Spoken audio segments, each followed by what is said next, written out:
this is where we're going. This is the purpose our company stands for. It's why we're here. And we've all called you guys together because we share these core values.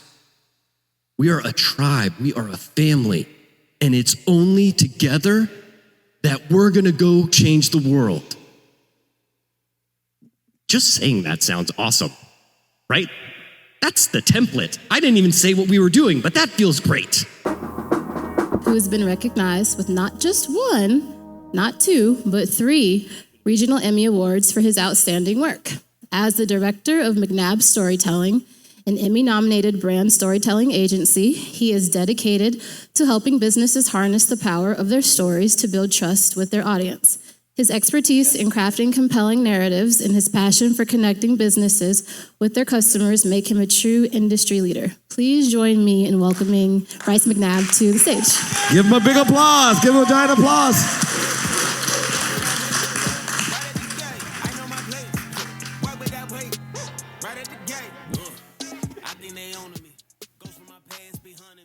All right. Thanks, everybody. Okay. I'm going to actually drag that podium over. Oh, Andy's running. Awesome. Thanks, man.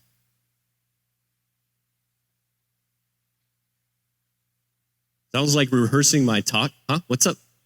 No, I think that's good. Unless you have a chocolate chip cookie. That would be amazing. All right, so that would make talking quite difficult. All right, on the way over here, I was rehearsing my talk and I got a little inspired. So is it all right if I kind of get a bit preachy today? Okay, cool. It's kind of funny, God gives you something and then you start going that direction.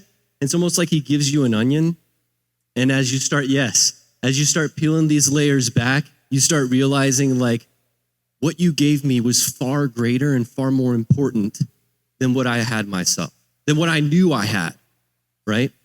And as I started digging into it, you revealed your divine wisdom through that discovery process. Ooh, good Lord, that is good. Y'all have no idea how directly related this is to what I'm about to talk about. That was just, I don't even know what I'm saying anymore. Anyways, I'm here to talk about brand, okay? I'm here to talk about the sort of essence of an organization. Really, you have 2 options as an organization, okay? And even we can take this down from an organization even into a personal brand. But you got 2 options. You can raise up your sail and go the way that life takes you. You can just go with the flow. You can do a lot of great work that way. Or you can chart your own course. So you can just be swept up into the way of culture, or you can define culture. Those are your 2 options. You choose to be shaped by the world, or you choose to shape it. And as we do the, I would say fun, but it's the added work that most people feel like is unnecessary to dig into our brand, we create the opportunity for us to do the latter, for us to literally change the culture and then ultimately change the world, all right? Sounds lofty, but let me give you an example. So there was a really interesting experiment that was done out of Duke University. They had about 341 students. They basically took a class seminar and they split them into 2 groups. And their assignment was to think of how many different ways we can come up with using a brick, okay? But they did something extra for each of them. They were trying to test priming. Priming is how we are psychologically sort of like keyed up to behave in a certain way. They showed one group the Apple logo, and they showed the second group the IBM logo. The group that was shown the Apple logo ended up creating longer lists and more creative uses for a brick than the people who were shown the IBM logo. Now, the thing that is really wild is that they showed them the logo for 13 milliseconds. They didn't even know they saw it. They had no clue. It was completely subliminal. It was just a blip, and then it was gone. That blip was enough to change their entire behavior, to change how they performed on a task. Yes, brand is powerful. Brand is important, which is wild. That makes absolute no logical sense at all. That literally, it makes no sense because that had nothing to do with the services and products that those companies offer. Absolutely nothing to do with it. So a brand is really these intangible aspects that carry over beyond our actual organization that can create a tremendous impact on other people and then ultimately the world. So my fascination with brands started when I was working, I'm originally from North Carolina. I was co-running a video marketing agency, very similar to what I do now. We helped companies tell their story through documentary-style marketing videos, brand stories, customer testimonials. And we were operating out of a startup co-working space. Anybody familiar with startup culture? Yes? All right. Startup culture is very fascinating. It is very fun, right? So it's like if you're ever been in an incubator or a startup co-working space, a lot of activity because everybody's moving really, really fast because they have to get a lot done before their money runs out. And these are very intelligent people, all right? So you're just surrounded by super talented, super creative people. There's a lot of energy. And these people love Steve Jobs. Love him. Like idolize the man. Even Steve Jobs, even just saying his name already carried that notoriety. It already carried that weight. His name lands like a brick, right? And they worship him. He is their folk hero.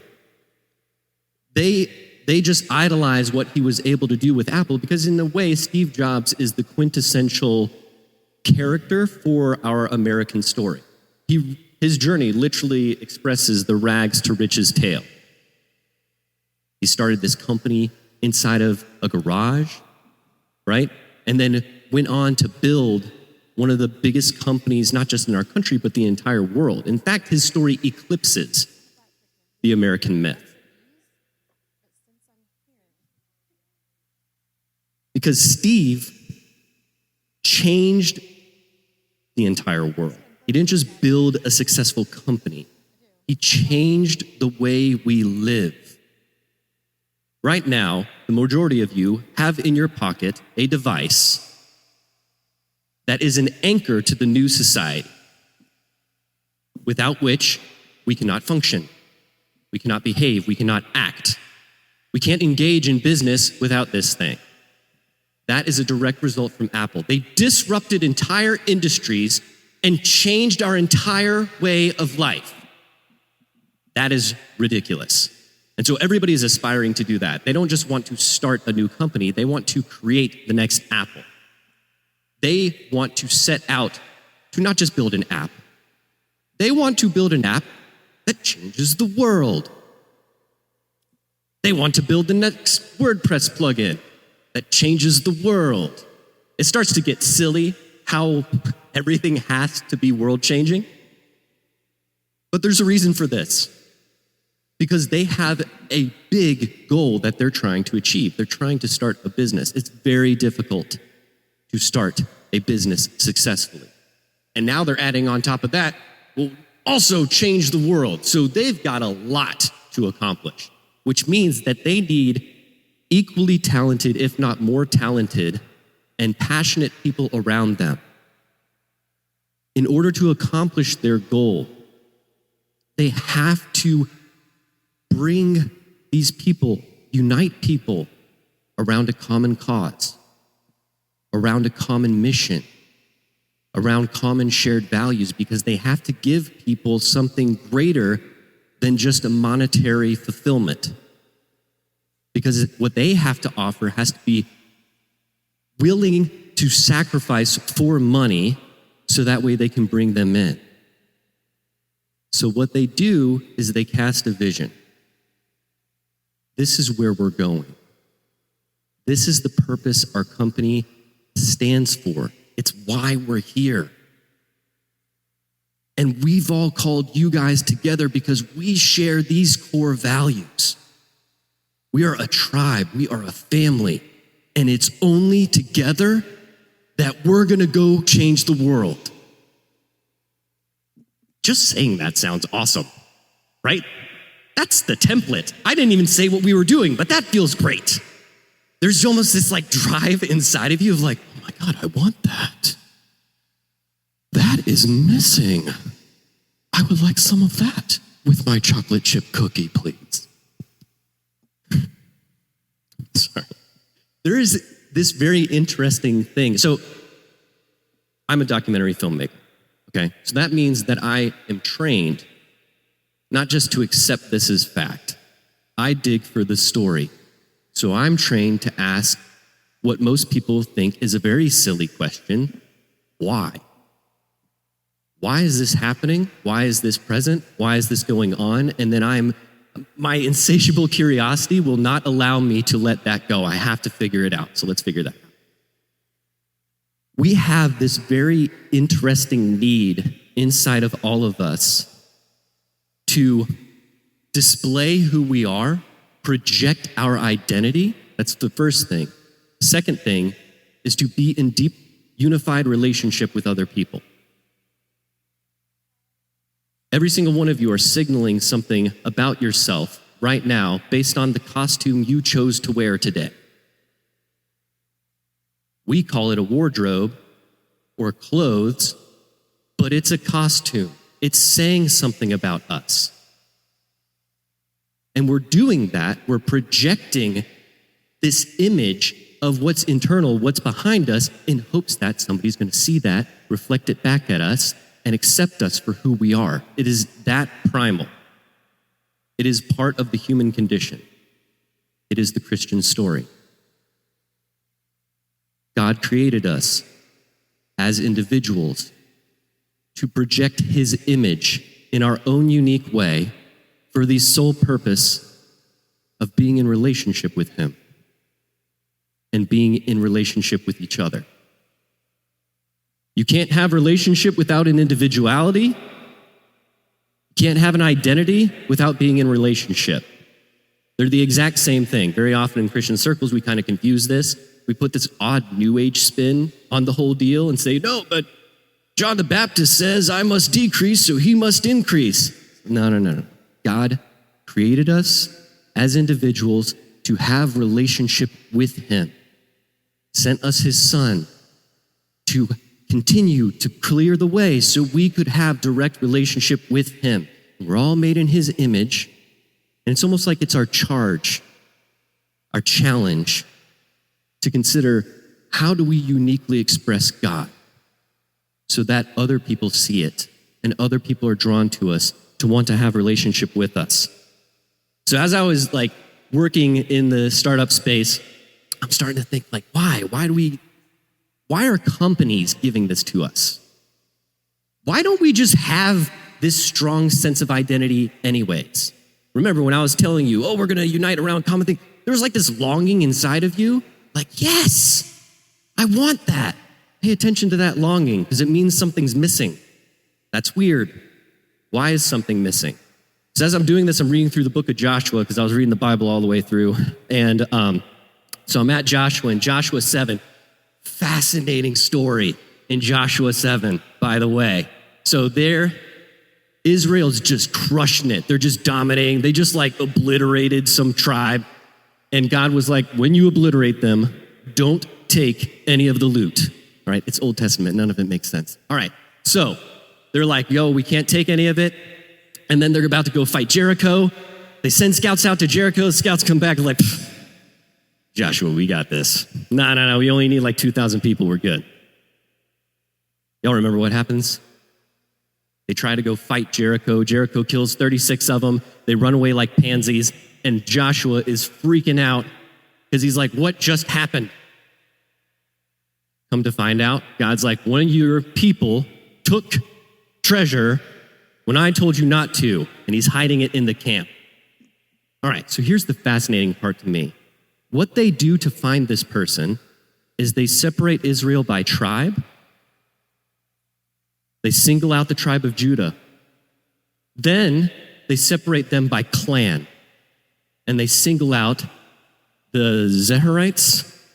This is one I gotta check notes because I'm like, man, names, Old Testament names, oh my gosh, so bad at this. All right, Zerah. So the Zerahites, they separate the Zerahites. Then they separate the Zerahites by family. So they choose the Zabdi family. Then they separate them by household, and they choose the Carmi household, and then they find Achan. Fascinating. Of course, then they stone Achan and his sons and daughters and burn their bodies. But the fascinating part of that story was the ridiculous level of identity that they possessed. We don't have that anymore. My last name is McNabb, okay? So I'm Scotch-Irish heritage, all right? Thank you. Didn't expect that, all right. My heritage is obsessed with branding our family names. My name, McNabb, means son of the abbot. We have a family crest. We have a family motto, Timor omnis abesto, which means let fear be far from all. We even have a family tartan, which is a plaid pattern with specifically chosen colors that when we wear it, you're basically projecting, this is who I am. Branding is primal. There is something that drives us to want to communicate that our membership of a bigger group, that we want to communicate who we are, that we are driven unconsciously to create symbols, colors, patterns, creative artifacts that signal all of this. It's fundamental. But something happened along our progress as human beings. Within our historical development, a very specific moment took place, that specific moment being the Industrial Revolution. With the advent of the Industrial Revolution, you had the rise of two different identities, two different organizations that had never actually existed before. The nation state and the corporation, which both needed their own branding. So we started making flags and anthems and identities. I'm no longer a McNabb, now I'm Irishman. Now I'm an American. What happened is there was created a schism. I believe a schism was created which opened up a deep void that removed this tribal association that we had. It removed this clan-like identity that we had. And so what we were given then were poor substitutions. Faceless, nameless organizations that are now trying to fill that gap and fill that void. And they're trying to fill it by giving us what we need. And I believe it's the iconic brands, Nike, Apple, Google, that understand this, that know that that hole is there, and are simply just giving what we are requesting. Providing us with values, providing us with a mission, providing us with an identity. And that identity is so strong, it influences our own behavior. We can't help but communicate who we are through these branded images. By putting like an Apple sticker on the back of your car, you're signaling something about you. The fact that you even buy an Apple product, signals something about you. Josh, dude, you must be a creative content creator. I Observe that from the MacBook that you got there. Looking real nice. You're saying something about yourself. You're projecting in hopes that someone will notice. But because we've had that schism, because we had that break, okay, I feel that a lot of us sort of like don't quite understand that that need is there. Honestly, how many of y'all just sit around thinking about that till I just brought it to your attention? Yeah, okay, good. Another weirdo. We're talking, Doug, after this. We best friend moment right there. Thank you. Me too. All right, so we kind of just don't notice that. We respond when people call to that need inside of us, like we experienced at the beginning of this talk. But for the most part, we're just wandering around, empty, aimless,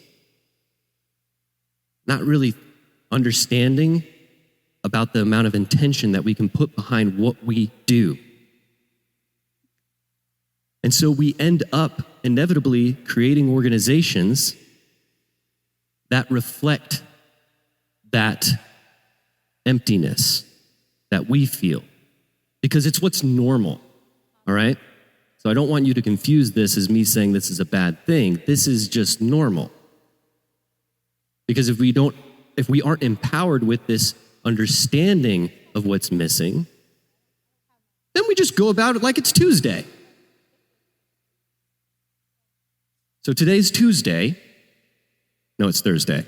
I'm just saying, with this metaphor, it's just Tuesday. We're just walking around, just being normal. So we create these organizations not really thinking, oh, we're missing something. We just do what we think we're supposed to do. Let's give it a logo. Why? Because it looks professional. I don't know. Give it a logo. People gotta see a logo. Drat. These big companies, they got mission statements. Let's give it a mission statement. How do we do that? I don't know. Just Google it, right? You know, there are literally mission statement generators that you can find online that will give you a mission statement. I've worked for some companies that have done this. It's very obvious this is what has been done because no one cares about the mission. They all roll their eyes. They're like, yeah, we got these values, but they're just lame. And no one acts out of the values.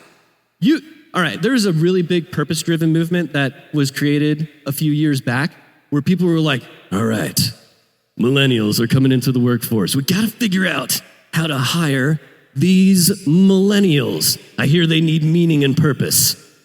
Bill, come up with a purpose for us.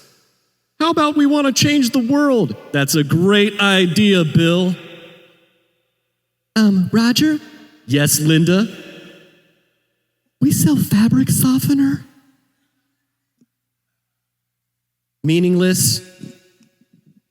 We're just responding to what's there, not really putting any intention behind it.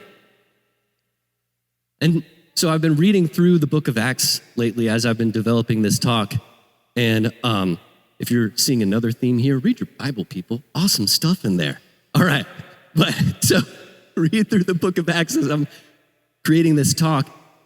And with the understanding of brand and the importance of brand, suddenly I see this theme that Luke has written into the book that just like reveals itself to me. I was like, this is amazing. There's this very interesting contrast that Luke uses at least 9 different times in the book of Acts that you probably wouldn't just notice it because we would read it as like, oh, the oppression of the early church, which it is. Okay, I'm not like, I know I'm being silly. I'm not like demeaning that at all. But it's a very interesting contrast. That contrast being the mob, the angry mob, and the early church.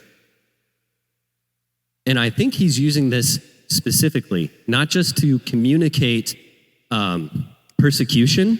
Man, I'm glad that word came to my mind. I did not have that word on the tip of my tongue just there. Oh man, persecution, good. Of course, then I ousted myself. Dadgummit, Bryce, stop doing that. All right, so we see the early persecution of church by they're always coming into contact with this angry mob.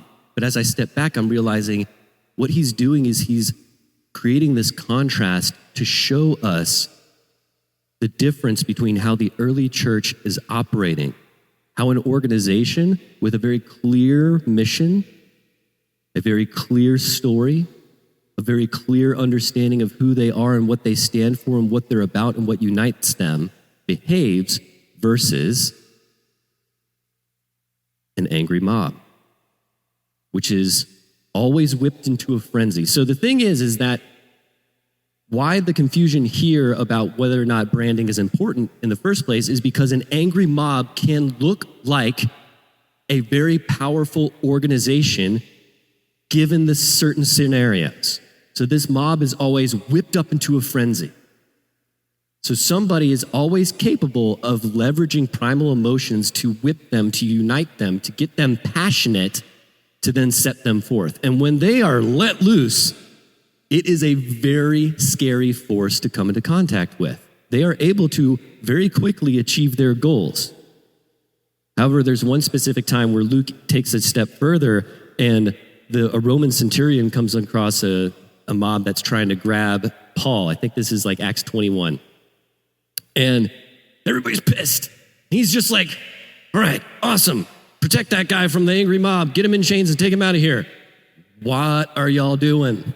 And he asks specifically a couple different people. None of them know what they're doing. They all give him completely different answers. So from afar, it appears that they're united, but no one knows what they're doing or why they're doing it. They're all going in different directions because they all have different goals. And even one time he's communicating about the mob, Paul gets in front of them, immediately sees how there's Sadducees and Pharisees here, and he divides them. He throws up the fact that the resurrection, and then they start fighting themselves. So they're not unified. They're chaotic. They fight among themselves. They're only useful for very short spurts.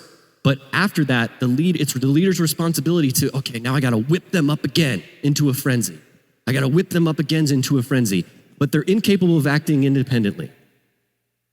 And they're very easily dispersed, and they just diffuse after that little burst. So you're just constantly having to whip, having to create chaos, having to whip, having to create chaos. Then he contrasts that against how the church is operating, where the church is capable of splitting up into very small groups that each are carrying out their own mission, but it's not their own mission, it's their own mission of the church's mission. So you got Barnabas and John Mark going in one direction, you got Paul and Luke going in another direction, you got Philip going out into Egypt, you got Peter going off in his direction, but they're all highly organized. And they're all acting from a sense of bold love because they know exactly who they are. They know exactly what goal they're trying to accomplish. And they're all united. And every time they go to a town, the church in the town supports and cares for them.